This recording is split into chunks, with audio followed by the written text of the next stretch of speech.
ನನ್ನ ಪ್ರಶ್ನೆ, ಈಗ ಮೈಸೂರು ಮಹಾರಾಜರಿಗೆ ಅನಿವಾರ್ಯ ಆಗಿತ್ತಾ ಕಂಟೆಸ್ಟ್ ಮಾಡೋದು? ಇಲ್ಲ, ನಾನು ಇದು ಸುಮಾರು 1 ವರ್ಷದಿಂದ ಇಂಥ ಒಂದು ಮನಸ್ಸು ಈ ಕಡೆಗೆ ಬಂದಿತ್ತು.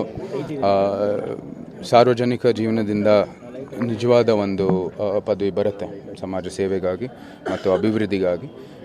ಸ್ಕೇಲ್ ದೊಡ್ಡದಾಗುತ್ತೆ. ವೈಯಕ್ತಿಕವಾದ ಜೀವನದಲ್ಲಿ ಒಂದಷ್ಟು ಮಾಡ್ಬೋದು, ಆದರೆ ಅದಕ್ಕಿಂತ ಹೆಚ್ಚಾಗಿ ಒಂದು ಅಧಿಕಾರ ಇದ್ದರೆ ನಾವು ಇನ್ನು ನಮ್ಮ ಅಭಿವೃದ್ಧಿ ಕೆಲಸಕ್ಕಾಗಿ ಪ್ರಕಾರ AC ರೂಮಲ್ಲಿ ಇದ್ರೆ ಆಗಲ್ಲ, ಇನ್ಮೇಲೆ ಪ್ರಜೆಗಳ ಜೊತೆ ಓಡಾಡಬೇಕಾಗುತ್ತೆ, ಸ್ವಾಗತ ಮಾಡ್ತೀವಿ ಅಂತ ಹೇಳ್ತಿದ್ರೆ. ಸಾರ್ವಜನಿಕ ಜೀವನದಲ್ಲಿ ಬಂದರೆ ಸಾರ್ವಜನಿಕರಾಗೆ ನಾವು ಹೋಗಬೇಕಾಗತ್ತೆ. ಪ್ರತಿ ಕಡೆ ಪಬ್ಲಿಕ್ ಟಿವಿಯ ಜೊತೆ ಮಾತಾಡ್ಬೇಕಾದ್ರೆ ಹೇಳ್ತಾ ಇದ್ರು, OBC ಅವರ ಮೀಸಲು ಕ್ಷೇತ್ರಕ್ಕೆ ಒಡೆಯರ್ ಬಂದಿರೋಂಥದ್ದು ಎಷ್ಟು ಸರಿ ಅಂತೇಳಿ ಮಾತಾಡ್ತಾ ಇದ್ರು.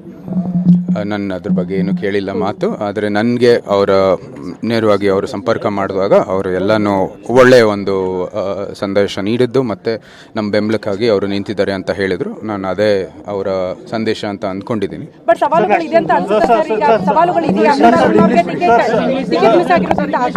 ಸವಾಲುಗಳಿದೆ ಅಂತ ಅನ್ಸುತ್ತೆ ಈ ಬಾರಿ ಚುನಾವಣೆಯಲ್ಲಿ? ಇಲ್ಲ, ಅದಂಥದ್ದೇನಿಲ್ಲ. ನಮಗೆ ಸಂಪೂರ್ಣವಾದ ವಿಶ್ವಾಸ ಇದೆ ನಮ್ಮ ಪಕ್ಷದಲ್ಲಿ ಮತ್ತು ನಮ್ಮ ಒಂದು ಸಾಮರ್ಥ್ಯದಲ್ಲಿ ಸಂಪೂರ್ಣವಾದ ವಿಶ್ವಾಸ ಇದೆ. ನ್ಯೂಸ್ ಫಸ್ಟ್, ನಿರ್ಭೀತಿಯಿಂದ ನಿಮ್ಮ ಪರವಾಗಿ.